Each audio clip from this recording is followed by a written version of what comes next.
Good afternoon. Today I'm going to be discussing my March 2020 State of the Collection. I currently have a two-piece collection. On the left is my blue Casio Duro MDV106 and on the right is my Tudor Black Bay Heritage. So I'm going to talk you through why I absolutely love both of these pieces in my collection. Now, with regards to my watch collecting history, I've been through various phases.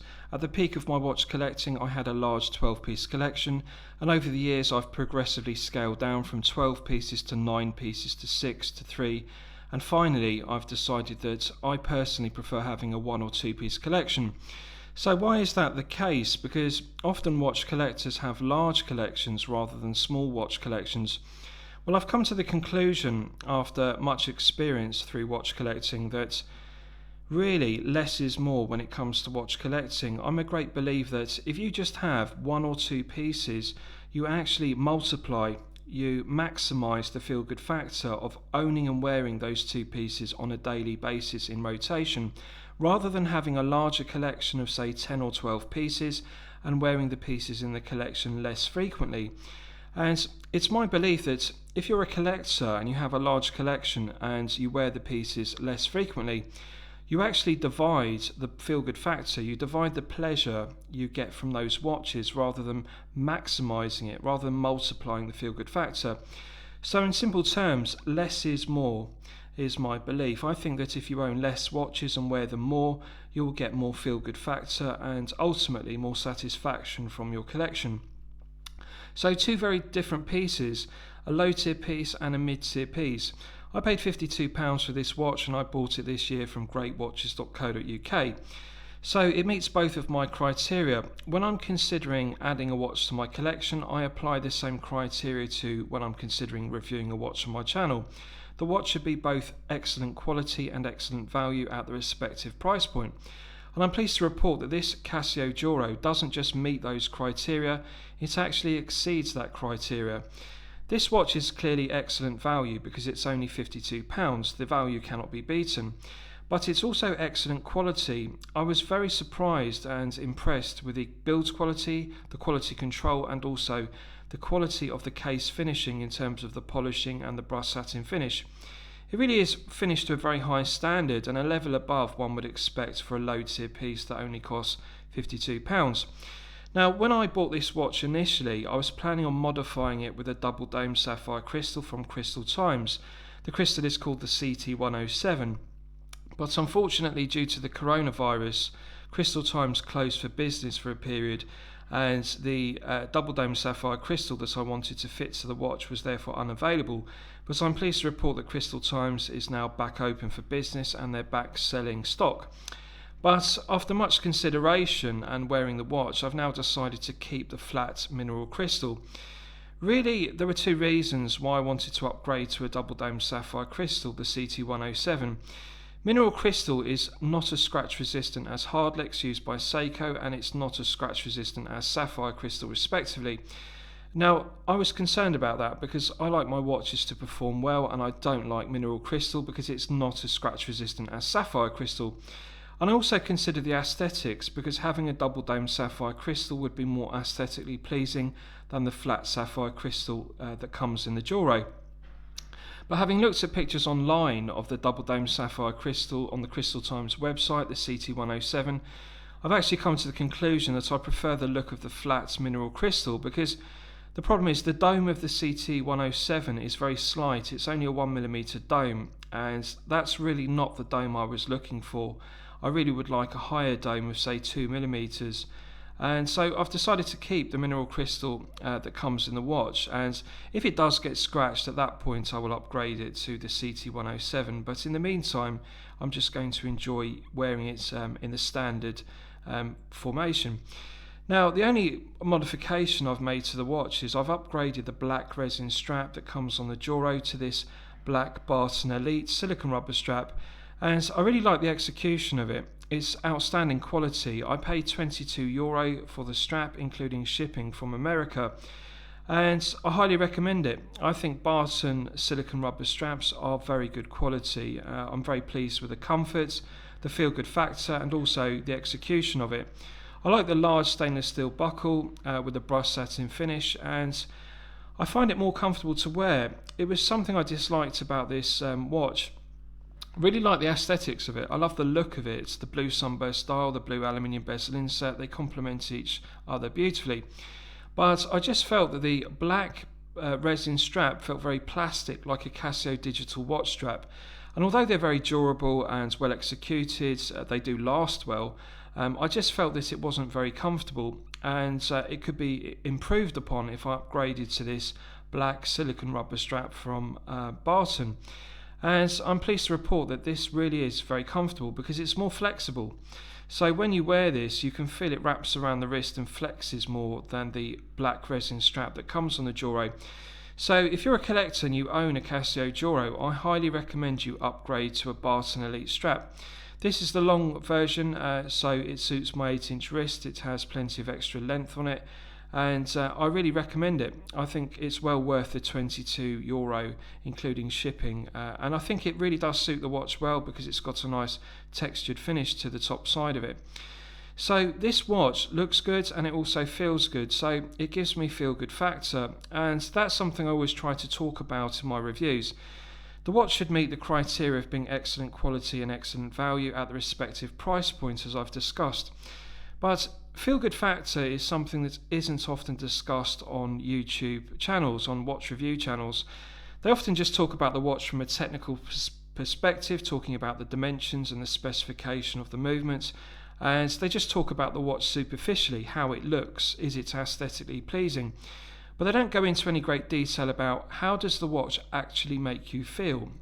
Does it give good feel good factor? And it's important for collectors to think that over, because it's often the reason why watches are flipped by collectors. For example, a collector will buy a watch based upon it having a good technical specification, or it being excellent quality or excellent value at the respective price point.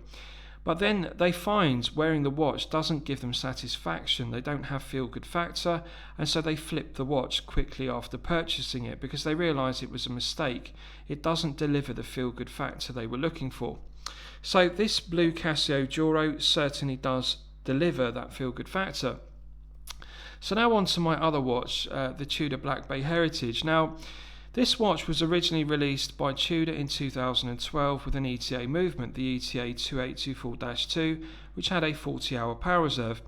Then in 2016, Tudor released this updated version of the Black Bay Heritage with an in-house movement, which has 70 hours of power reserve, so a large improvement. And to be honest with you, I regret not buying this watch when it was first released in 2016.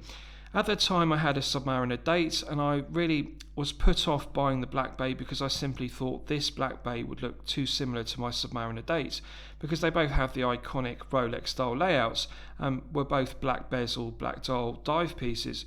But it was a mistake because having owned both pieces, I've also owned the Submariner no date, as you'll know.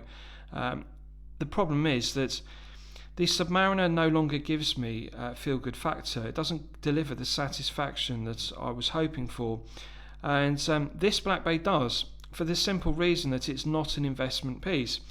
I actually dislike the way that Rolex has changed from being a tool watch brand to being an investment brand.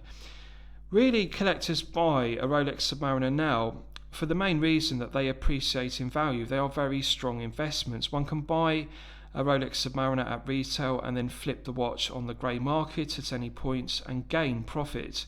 And I dislike that. I think that it spoils the heritage, the pedigree, the lineage of the brand, because really Rolex has a rich history, and I really like the Submariner aesthetically, but I dislike all the social media hype and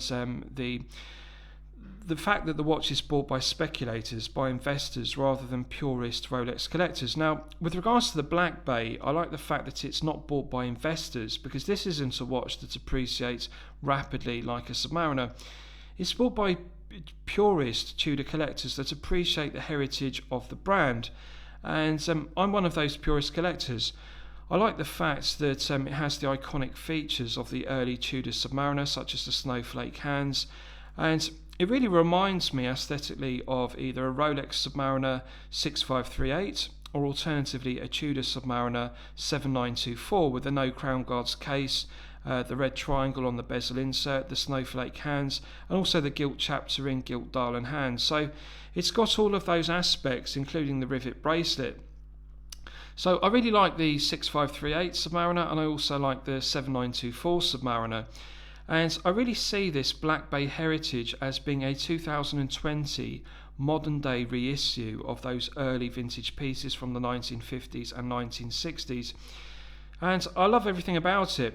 I have an 8-inch wrist, so I find the 41mm case fits me very well. I also like the 22mm bracelet. I think the bracelet and the head of the piece are perfectly balanced, and I also love the large chamfer on the edge of the case, which marks the transition between the brushed satin finish on the top of the lugs and the polished mirror flanks of the case. So the thing I really like about this watch overall is there are no negatives to the watch. I like everything about it. There is nothing about this watch I would change. And it's really unusual for me to look at a watch objectively and not be able to criticise the watch, to find something negative to say about it, something I would change, something I dislike. But this watch really is beyond criticism. It is the perfectly executed piece. Everything about it is done to perfection. And it's actually exceeded my expectations. The only regret I have is that I didn't buy one in 2016 when they were first released with the in-house movements, and I waited until this year to buy one. I think it was a mistake. I actually now realise that I prefer wearing this to my Submariner dates that I had. I also had a Hulk, and after that a Submariner no date. And the truth is, I get better feel-good factor from this Heritage Black Bay than I did from all the Submariners I've owned over the years. So with regards to two pieces, two very different pieces, because we have low tier in the Duro at only £52, and we have mid tier with the Black Bay at £2,840. But the truth is, I get feel-good factor from both watches. Currently what I'm doing is I'm rotating the two pieces. I wear the Black Bay Heritage from Monday to Saturday, and on Sundays, for some variety, I wear the blue Duro. And I really like that. I like having the option of wearing a quartz watch with a date complication and a blue sunburst dial on a rubber strap, or alternatively a matte black dial watch without a date complication on the stainless steel bracelet. They give two different feelings, because this watch really does have heft at 41mm on the stainless steel oyster bracelet. It's a heavy piece, but the Duro is noticeably lighter, has a lot less heft because it's quartz powered. It has a Miyota 2115 quartz movement, and it's on a rubber strap. So it's nice to have that variety, both in terms of aesthetically with a blue sunburst dial versus the matte black dial, and also just the feeling of it. This is a light, comfortable piece on the rubber strap, and this is a heavier piece with much more heft at 41mm. So I like that. I like the variety, and I also like having the option of a low tier piece or a mid tier piece or a date complication or no date complication. Really, for me personally, these two watches are favourites, and I really wouldn't exchange them for anything else. For example, I've previously owned Submariners, and I honestly would not swap both of these watches for a Rolex Submariner. I actually prefer wearing both of these watches. I get more feel-good factor from the Duro and more feel-good factor from the Heritage Black Bay than I did from my Submariners. And I just like everything about them. I think they're very aesthetically pleasing when you view them at an oblique angle and look at the lips on the edges of the crystals. I really like them. I just think they're very aesthetically pleasing watches, very beautiful to look at and very comfortable to wear. So as a collector, I want you to consider feel-good factor. Don't just look at the watch objectively, looking at the technical specification and also the value of the watch, just considering the monetary value. Is this watch a good investment? Is it good value at the respective price point? Also consider the feel-good factor, because often you'll buy a watch and when you wear it on the wrist, you realise that it's giving you very good feel-good factor.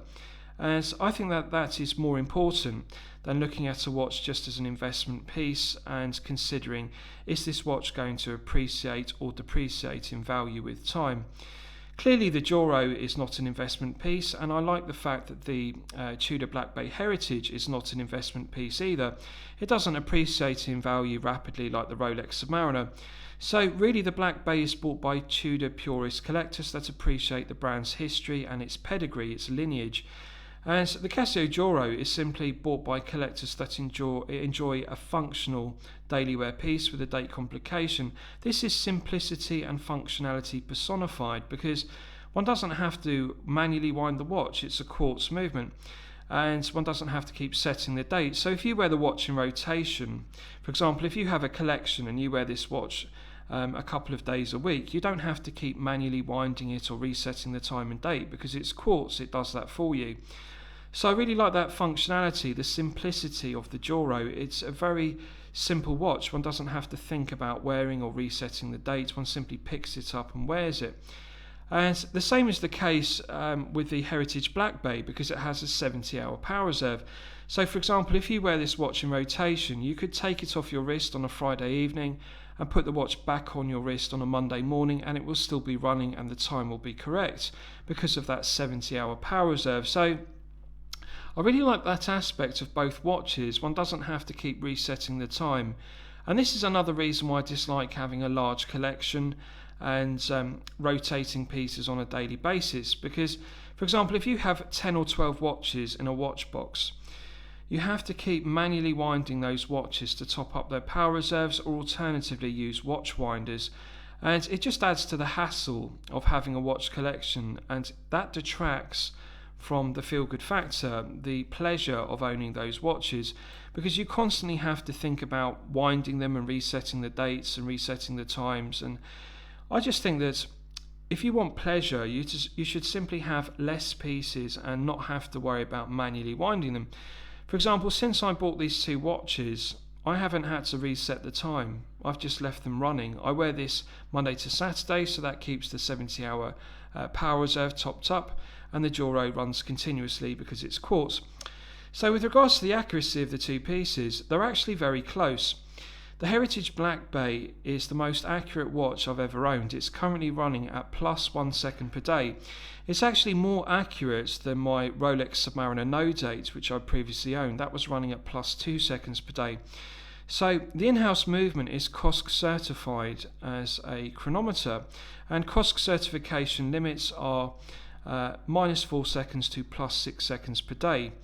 And this one is running at +1 second per day, so it exceeds COSC certification limits as a chronometer. It's a very accurate watch. Now, with regards to the Duro, the stated accuracy of the Miyota 2115 used in the Duro is ±20 seconds per month. And I'm pleased to report that this Casio Duro is running within those stated limits.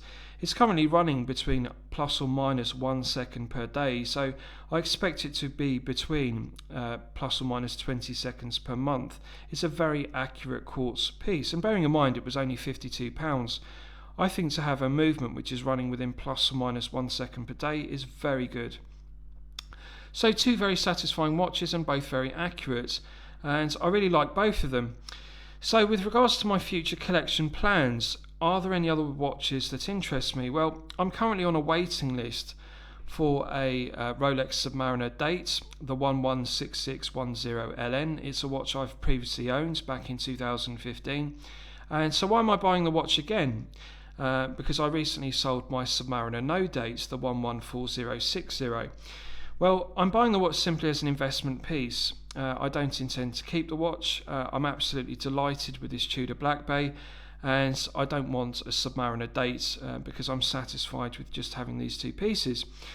But I simply want to buy the watch as an investment and then sell the watch at profit. I don't think there's anything wrong with doing that. I know it's divisive. Some collectors are critical of that. They don't like flippers, they don't like investors.